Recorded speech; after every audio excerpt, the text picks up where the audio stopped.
and thank you for joining me today on Loyal World Info. Another day of the global spinning, another day of global news to digest. I offer a sane, rational voice for an insane, rational time. I will be your host, but first, let me share a little bit about me. I look forward to waking up to the international news like a child opening a Christmas present. I never know how I will act or activities I will do until after I unwrap my present. In the news case, what will I learn? What will it cause me to think about? What will I reflect back on? And what will I share with others? Stay with me and let's open presents together. Now, let's get into today's topics.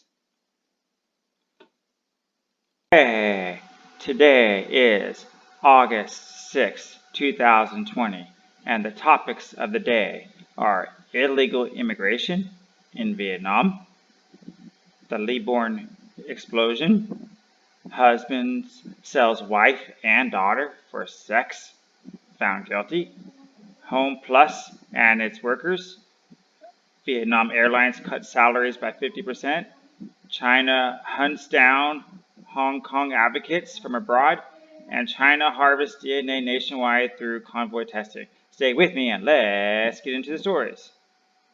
Okay, so our first topic of the day comes from Vietnam, and it deals with illegal immigration. Security officials discuss illegal immigration from China. Hanoi Chief of the Office of Ministry of Public Security and spokesperson Mang General Toi An Zhao said that the ministry has tightened control of the border gates and international airports to prevent illegal immigration. He was speaking at the regular government's presence conference in Hanoi on Monday. He stated that since the beginning of this year, 504 Chinese nationalists have been caught illegally entering Vietnam in 27 out of 63 locations. Since June, local public scrutiny forces and border guards have uncovered 21 cases involving 171 illegal Chinese immigrants and launched criminal proceedings against 19 Vietnamese and several Chinese in these 5 cases.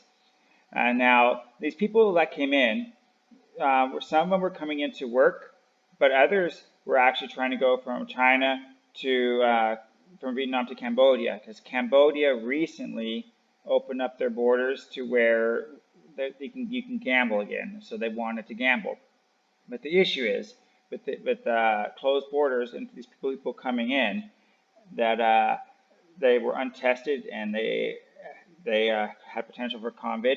And Da Nang City has some Chinese that had that. So, and also some of these Vietnamese were taking bribes to let these Chinese in. So here's my question for you. So keep in mind that Vietnam itself went 100 days without any convid, but because they had lax control, they got an outbreak. And that outbreak cost a lot of money to disinfect everything. And then, so how would you feel if your illegal business killed people in your home city? Now Vietnam just went from 0 to 8 deaths. And granted, these were old people, but furthermore, it's really the border towns between the northern Vietnam and China that some of these people were taking bribes to let these in, and that's where a lot of this outbreak has taken effect. So they got sick and they died. How would you treat your neighbor if they were doing this illegal activity and now you're either in lockdown or your family member's sick or died? Please leave your comments below and let's move on to the next story. So the second story kind of caught me by surprise. Last night there was this big explosion in Lebanon. Personally, I never even heard of this place and I did not even know it was a country. I had to look it up. And yes, it is in the east of Asia. So it's by Syria. So I have it on the map here to show you where this is at. It's next to Syria. And now, since the explosion has gone off, different reports have come in, and I have a few facts for you. 135 people were killed, 4,000 were injured. One Vietnamese citizen was in the blast area and was killed. Thailand, on the other hand, has sent in disaster relief. They have sent in blood plasma and other medical supplies to help people out. And so I wanted to bring this up, and I had 3 or 4 different articles on to gather what the Vietnamese were doing, the Thai were doing, and to get the death count. So I couldn't really recall all that. But what do you think about this? This kind of reminded me way back in the day in America. We had this one thing called the Oklahoma City bombing where these 2 people blew up a big federal building. In this case, this was a big blast zone.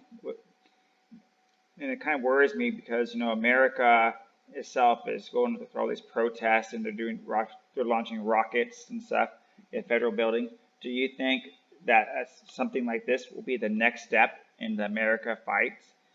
Or will America tone it down? And have you lived through a big disaster, explosion or something? And if so, how were your feelings and how did you get over it? How did you survive?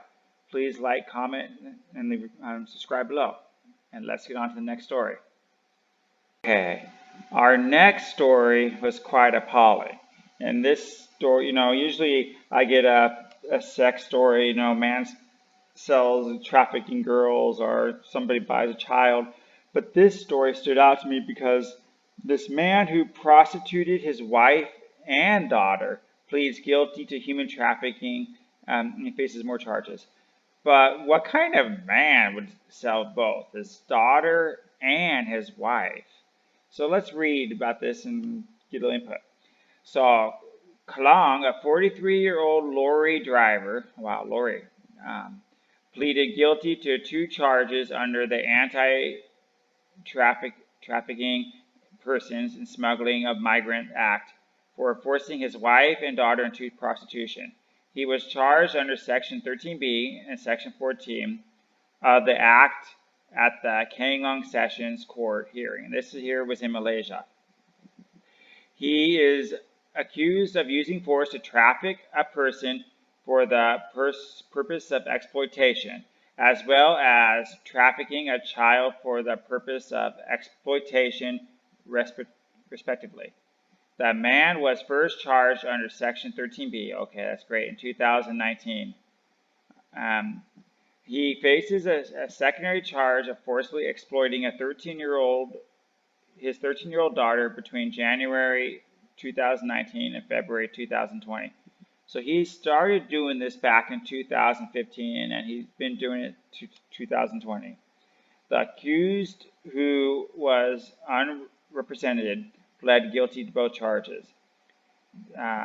They told the Sessions Court that the daughter, that she was against offering bail. The judge was against offering bail in this case because he was close to the victims.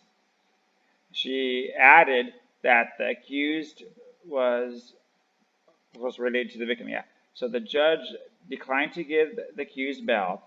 But the big point about this is here. Previous media reports stated that the girl had been sexually exploited by her father since the age of 10. Keep in mind she's 13 now. Since 10 to 13, he sold his daughter and his wife. Oh my gosh. Do you know any creeps like this?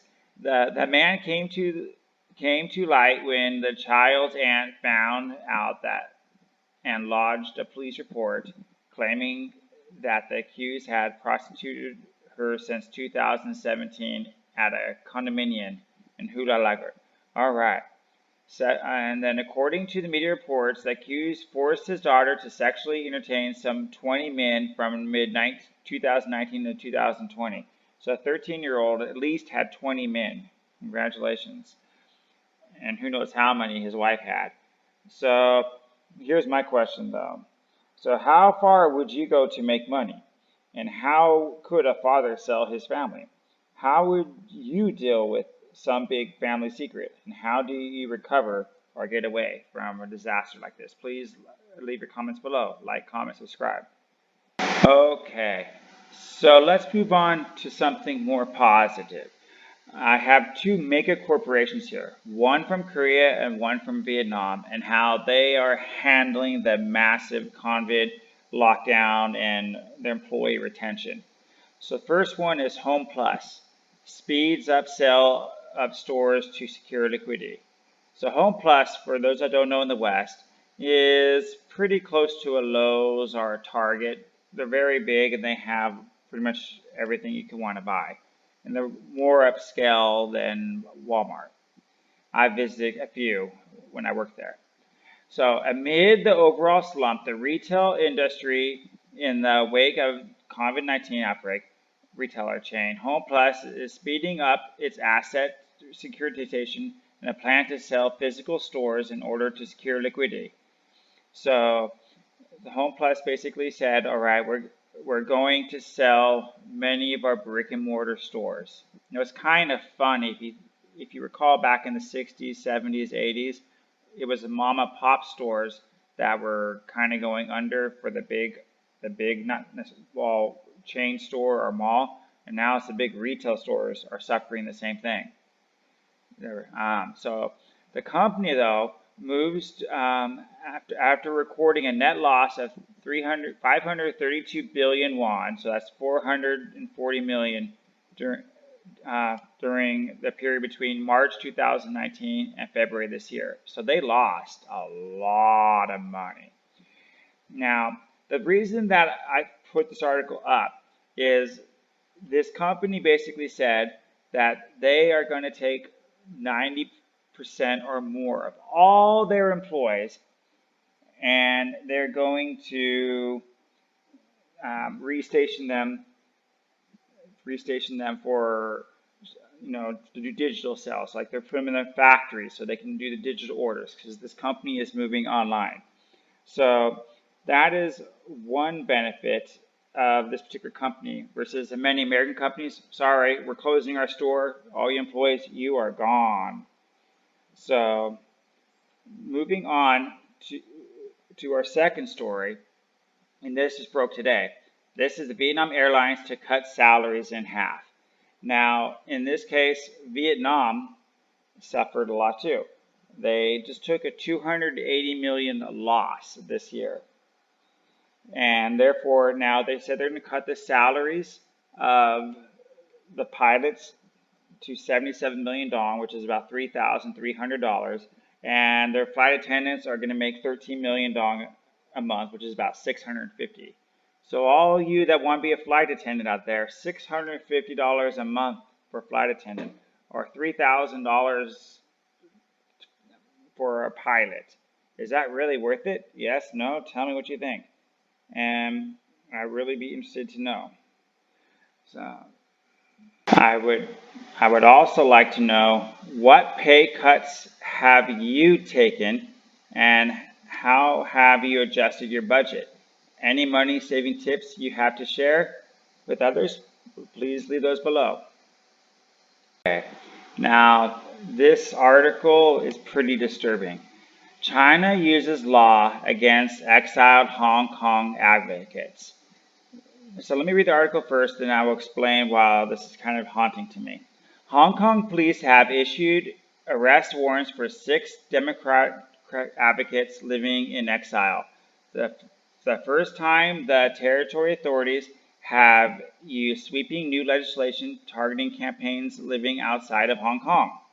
They include Samuel Chu, a U.S. citizen, Nathan Law, a prominent campaigner who has relocated to the U.K. after fleeing Hong Kong, and Seamin Cheung, a former British consular staffer who was granted asylum in the UK after alleging he was tortured in China. Chinese state media reported that the 6 men were wanted for the enticement to secession and collusion with the foreign forces. So there's a picture of them, okay? The move came after a month of Chinese introduced the national security law of Hong Kong. Critics warned that the legislation would be used to target legitimate opposition and highlighted the unusual decision to make the law applicable to Hong Kong residents and non-residents. That agreeably gives China jurisdiction beyond its own borders. So Chu returned to Hong Kong Democratic Council, a Washington-based advocacy organization dedicated to furthering Hong Kong's freedom and democracy. He is the first person targeted under this aspect of the law. Chu said that China was sending a clear message to other advocates by ordering his arrest. I would really emphasize how outrageously this reality is, Chu told reporters. I am the first non-Chinese citizen that essentially is being targeted. I think they do intend to make this as an example. Several countries have since suspended their extradition treaties to Hong Kong, including the UK, Australia, Germany, and as a possible safeguard against attempts to use the national security legislation to round up advocates. Now stay tuned so I can give my thoughts on this. Okay, so now you may know, like a month ago, Hong Kong was taken over by the Chinese party, and they passed this law that basically said anybody who protests China worldwide, you go against our wishes and we can prosecute you. This was covered on some things like China Uncensored and even the U.S. Congress and Senate when they passed the bill a few weeks ago. So the problem with this is that not only is China going after this, but China has close ties to many countries that go in debt with it, and therefore it can force its arm. Let's just take, Laos, Cambodia, Myanmar, any country that it has. And furthermore, what's really scary is, think of your social media now, how they're censoring you with your media and whatnot. Who says that they're not going to eventually ramp that up and then later come after you for something that you said or did, even not just for China, but what if other countries try to do this kind of law for them that goes global? And so what do you think about this? Would you approve of your country doing this? And what would you say about people taking Chinese refugees or from Hong Kong refugees and sending them back home to go to detention camp? Please leave your comments below on this issue. Now with our last article of the day, and this is a pretty serious one too. China virus testing pledge sparks DNA fears in Hong Kong. Concerns are growing in Hong Kong that a mass coronavirus testing program could result in the DNA of Hong Kongers being sent to the mainland China, potentially for law enforcement and surveillance purposes. A team of experts sent by the ruling Chinese Communist Party in Beijing to kickstart a mass coronavirus testing program in Hong Kong were met with protests as they visited a potential laboratory in the industrial area of Tai Po district. Although the protesters expressed concerns over infection control rather than the use of DNA. But there has been a widespread concern over the program based on the result report last year in the New York Times. The authorities in the northwestern region of Xinjiang had collected DNA samples from ethnic minority groups in the troubled region, and then used it to recreate facial images for use in tracking systems. And that's what I want to kind of get to. Okay, so they're using this DNA to, here we go.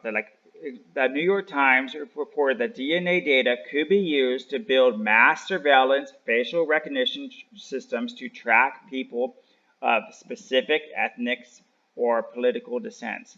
Now again, keep this in mind, whether you're Chinese, you're the U.S., or you're whoever, that what they do in China, will the Democrats not use this or any political party? We got your DNA in the system, now we can know all we want about you. And this goes beyond just them testing. Most people are handing over their DNA willingly. So people are saying when you get your vaccine DNA shot or you do a convid-19 test, they're going to get your DNA then and put you into the system. So be wary of that. Another one example, when right now everybody thinks it's really cool, go to 23andMe and let's go a DNA test and let's see my family. Guess what? They send you back your results, but they keep your DNA, and guess they will hand it over to corporations or the government. There's been articles on that in the past. So yes, people are handing it over freely, and this could potentially come back to harm you. So what do you think about this? Does this scare you that your DNA can be used to hurt you later in the future, or that they want to track you even more, or you're giving up too much personal information? Please leave your comments below. Like, comment, subscribe. I definitely want to know. Well, that will conclude Loyal World News. Thank you for spending your time with me today.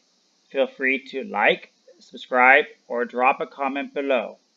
If you're on the go, listen to my podcast with the link provided in the description. I will see you tomorrow to share more world news.